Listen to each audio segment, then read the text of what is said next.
So starting with one lot of autumn raspberries. These are Joan J. That's a red raspberry, and you can see it's already starting to come into flower. We've even got the bees pollinating it at the minute.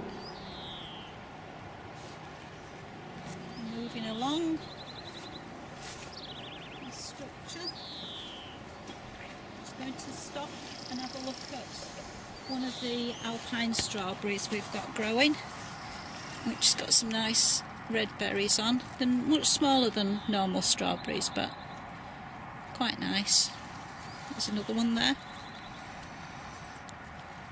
And one hiding underneath, look, just there. And then over here we've got a Japanese wineberry, which we planted about 2 years ago, and so far that's the best it's done. No wineberries for us at the minute. Moving on.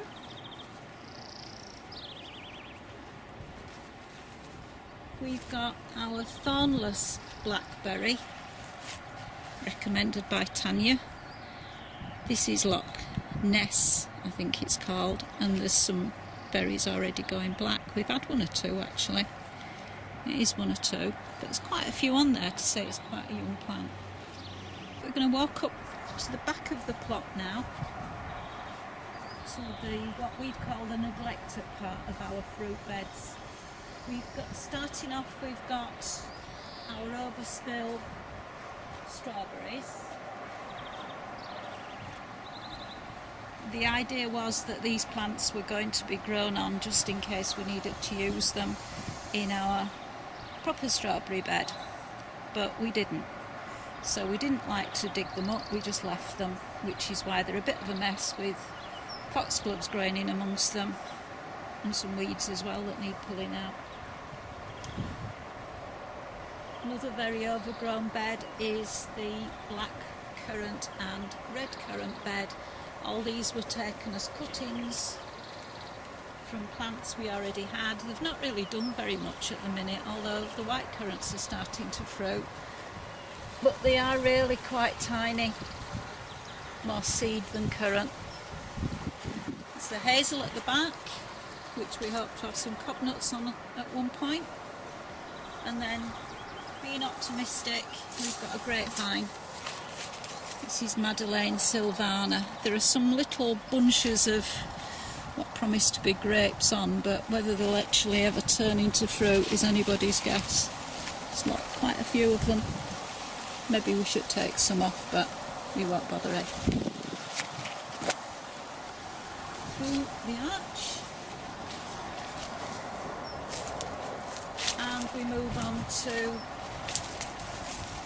the cherry tree, Summer Sun, which has been netted, much to the disgruntlement of the blackbirds, who we think are still managing to get some. So these are all going to come off and ripen up in a bowl.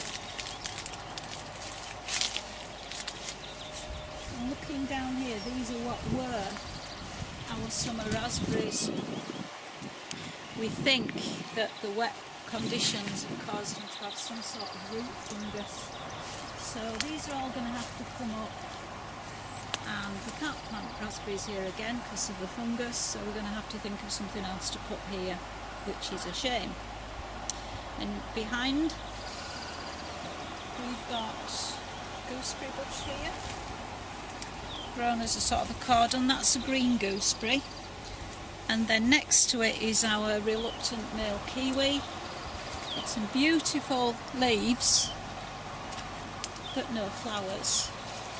And alongside him, further down, is the female who tries her best to flower and attract him, but he's not interested. There she is, poor thing. And then down here we've got another gooseberry hiding. That's Pax, a red one. All the gooseberries have been picked off, more or less. The quince, Nietzsche's prolific, which has got some fruits on, which we hope will get big because they're simply delicious. And then beneath them, these are the black currants that we actually get some fruit off. This is Ebony, although she's not had any fruit this year. And then we have 3 Benconum. We've already had loads of fruit off these, but there's still loads of fruit left.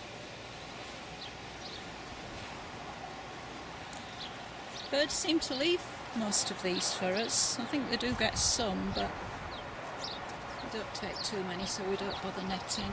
And then we're coming to 3 Ben Lomond bushes. Nice sized black currants. Plenty of picking, that's the only problem. Black currants take quite a lot of picking. And turning round, this is our main strawberry bed with Amelia as near to you